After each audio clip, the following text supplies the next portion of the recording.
பிரைஸ்லான் நாள் 18 தியான பகுதி ஆதியாகமம் 35ஆம் அதிகாரம் மற்றும் 36ஆம் அதிகாரம்.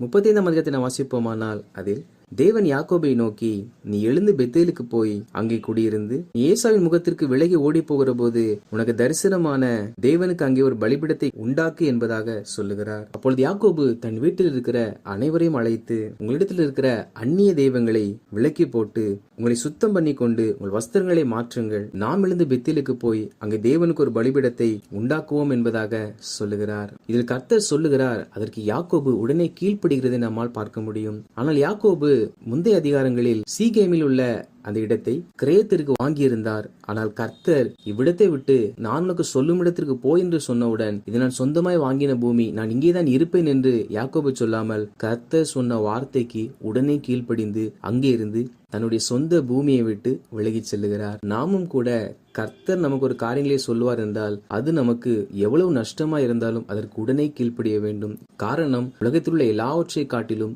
தேவன் தான் நமக்கு பெரியவர். கீழ்ப்படிதல் தான் அவருக்கு மிக உகந்த ஒரு காரியம். யாக்கோபு சொன்ன வார்த்தைகளை கேட்டவுடன் யாக்கோபின் குடும்பத்தாரும் அவருடைய பணிவிடைக்காரரும் அந்நிய தெய்வங்களை தங்களை விட்டு அப்புறப்படுத்தினார்கள். தங்கள் காதணிகளையும் கலற்றி யாக்கோபிடத்தில் கொடுத்தார்கள். யாக்கோபு அவைகளை சீகேமூர் அருகே இருக்கிற ஒரு கர்வாலி மரத்தின் கீழே புதைத்து வைத்தாராம்.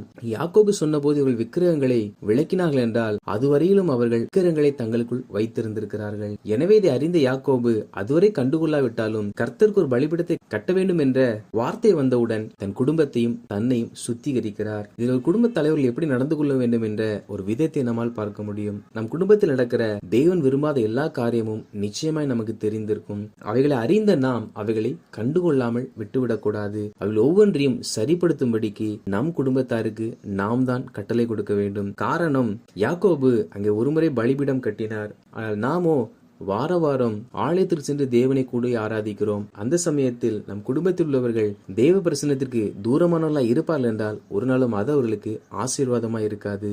எனவே நாம் ஒவ்வொரு நாளும் நம் குடும்பத்தை இருக்கிற எல்லா நிறை குறைகளை சரிப்படுத்தி சரியான பாதையில் வழிநடத்துகிறவர்களாக காணப்பட வேண்டும். பின்பு யாக்கோபு தேவன் தனக்கு குறித்து சொன்ன அந்த இடத்தில் வந்து அங்கே பலிபீடத்தை கட்டி அந்த இடத்திற்கு ஏல் பெத்தேல் என்பதாக பெயரிடுகிறார். யாக்கோபு அங்கிருந்து வந்த பிற்பாடு கர்த்தர் மறுபடியும் யாக்கோபுக்கு தரிசனமாகிறார். அப்பொழுது கர்த்தர் யாக்கோபை நோக்கி, இப்பொழுது உன் பேர் யாக்கோபு, இனி உன் பேர் யாக்கோபு எனப்படாமல் இஸ்ரவேல் என்று உனக்கு பேர் வழங்கும் என்று சொல்லி அவனுக்கு இஸ்ரவேல் என்பதாக பெயரிட்டார். எனவே இவர்களுக்கு பிற்பாடு நாம் வாசிக்கிற வசனங்களில் எல்லாம் இஸ்ரவேல் என்ற பெயரை தான் நம்மால் பார்க்க முடியும். காரணம், யாக்கோபுடைய பெயரை அவருடைய வாழ்க்கையை கர்த்தர் மாற்றினார். யாக்கோபுடைய பெயரை கர்த்தர் எவ்வளவு உயர்த்தியிருக்கார் என்றால் இன்று உலகம் முழுவதிலும் பல தேசங்கள் இருந்தாலும் எந்த தேசத்திற்கும் மனிதனுடைய பெயர் வைக்கப்படவில்லை. ஆனால் இஸ்ரவேல் தேசத்திற்கு இஸ்ரவேல் என்று பெயர் வர காரணம் என்னவென்றால் அது யாக்கோபுடைய சந்ததியாகும். யாக்கோபு கர்த்தருடைய வார்த்தைக்கு கீழ்ப்படிந்த நிமித்தமாகவே கர்த்தர் அந்த தேசத்திற்கும் அவருடைய பெயரை தரிப்பித்திருக்கிறார். மேலும் கர்த்தர் நீ பழுகி பெருகுவாய் என்று யாக்கோபை ஆசீர்வதிப்பதையும் நம்மால் இதில் வாசிக்க முடியும். அந்த சமயத்தில் ராகேல் கர்ப்பம் தரித்து பிரசவத்தில் அவளுக்கு கடு வேதனை உண்டாயிற்று. அப்பொழுது அவர் யாக்கோபுக்கு ஒரு குமாரனை பெறுகிறாள். அவள் மரண காலத்தின் போது அவன் பிறந்தபடியினால் அவனுக்கு பெனோனி என்பதாக பெயரிடுகிறாள். ஆனால் யாக்கோபோ அவளுக்கு பென்யமின் என்பதாக பெயரிட்டான். பிற்பாடு ராகேல் மரித்து இப்ராத்தா ஊருக்கு போகிற வழியிலே அடக்கம் பண்ணப்பட்டாள். யாக்கோபு அந்த கல்லறையின் மேல் ஒரு தூணை நிறுத்தினான். அது இந்நாள் வரையிலும் அவ்விடத்தில் காணப்படுகிறது. ஆக மொத்தத்தில் யாக்கோபுக்கு 12 குமாரர்களும் ஒரு குமாரத்தியும் பிறந்தார்கள். அதில் ரூபன், சிமியோன், லேவி, யூதா, இசக்கார், செபுலோன் என்பவர்கள் லேயால் பெற்ற குமாரர். யோசேப்பு, பென்யமீன் ராகேல் பெற்ற குமாரர். தான், நப்தலி ராகேலின் பணிவிடைக்காரியாகிய பிஸ்கால் பெற்ற குமாரர். காத், ஆசேர் என்பவர்கள் லேயாலின் பணிவிடைக்காரராகிய சில்பால் பெற்ற குமாரர். இவர்களே யாக்கோபுடைய 12 குமாரர்களாகும். இவர்கள் மூலமாகவே இஸ்ரவேல் தேசம் பரம்பினது. இதற்கு பிற்பாடு யாக்கோபு ஈசாக்கின் இடத்தில் வந்தார். ஈசாக்கு மிகவும் வயதானவனாக இருந்தார். பிற்பாடு தன்னுடைய 180ஆம் வயதில் ஈசாக்கு மரித்து ஏசாவும் யாக்கோபும் ஈசாக்கை அடக்கம் பண்ணினார்கள். 37ஆம் அதிகாரத்தை வாசிப்போமானால் அதில் ஏசாவுடைய வம்ச வரலாறு குறித்து எழுதப்பட்டிருக்கிறது. ஏசா கானான் தேசத்து பெண்களில் ஏத்தியனான ஏலோனின் குமாரத்தியாகிய ஆதாலையும், ஏவியனாகிய சிபியோனின் குமாரத்தியும், ஆனாகின் குமாரத்தியும் ஆகிய அகோலிபாமாலையும், இஸ்மவேலின் குமாரத்தையும் நெபோயாத்தின் சகோதரியுமாகிய பஸ்மாத்தையும் விவாகம் பண்ணினான். அவர்கள் ஏசாவுக்கு எலிபாசையும் ரெகுவேலையும் எயூசையும் யாழாமையும் கோராகையும் பெற்றார்கள்.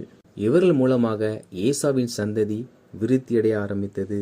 யாக்கோபு தன் தகப்பன் இருந்த அந்த இடத்தில் வந்தது நிமித்தமாக ஏசா தன் மனைவியையும் தன் குமாரரையும் தன் குமாரத்திகளையும் தன் வீட்டில் உள்ள யாவற்றையும் கானான் தேசத்தில் அவர் சம்பாதித்த எல்லா ஆஸ்திகளையும் எடுத்துக்கொண்டு யாக்கோபை விட்டு பிரிந்து வேற தேசத்திற்கு போனார். காரணம் என்னவென்றால் யாக்கோபுக்கும் மிகுந்த ஐஸ்வர்யம் இருந்தது, ஏசாவுக்கும் மிகுந்த ஐஸ்வர்யம் இருந்தது.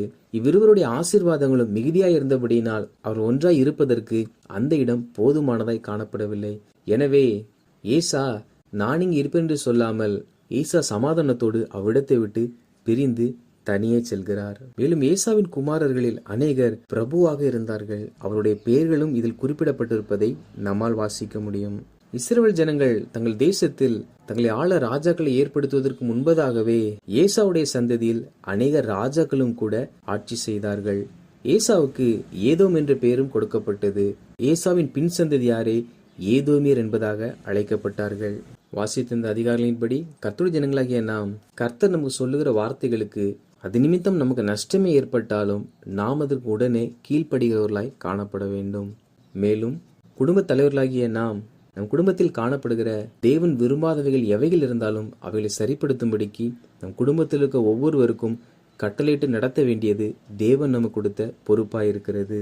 மேலும் ஏசா தன் சகோதரனோடு கூட பிரச்சனை வரக்கூடாது என்பதற்காக தான் அந்த இடத்தை விட்டு கொடுத்து வேறு தேசத்திற்கு சென்றதை போல நாமும் நம்முடைய குடும்பத்தில் உறவினர்கள் நடுவில் பிரச்சனை வருவதற்கு சூழ்நிலை அமையும் என்றால் கர்த்தருடைய ஜனங்களாகிய நாம் விட்டு கொடுக்கிறவர்களாய் காணப்பட வேண்டும். அப்படி ஏசா விட்டு கொடுத்து சென்றது நிமித்தமாகவே பின்னாட்கள் ஏசாவுடைய சந்ததியார் ஆசீர்வதிக்கப்பட்டவர்களாய் இருந்தார்கள். அதே போல கர்த்தருடைய ஜனங்களாகிய நாமும் கூட எல்லாவற்றிலும் பிறருக்கு விட்டு கொடுக்கிறவர்களாய் காணப்பட வேண்டும். நாம் அப்படி செயல்படும் பொழுது ஆண்டவராகிய கர்த்தர் நம்மை ஆசீர்வதித்து மேலைகளை பெருகை செய்து நாம் செய்த நன்மைகளுக்கு தக்கதான பல மடங்கு நம்மை ஆசீர்வதித்து வழிநடத்துவாராக. ஆமேன்.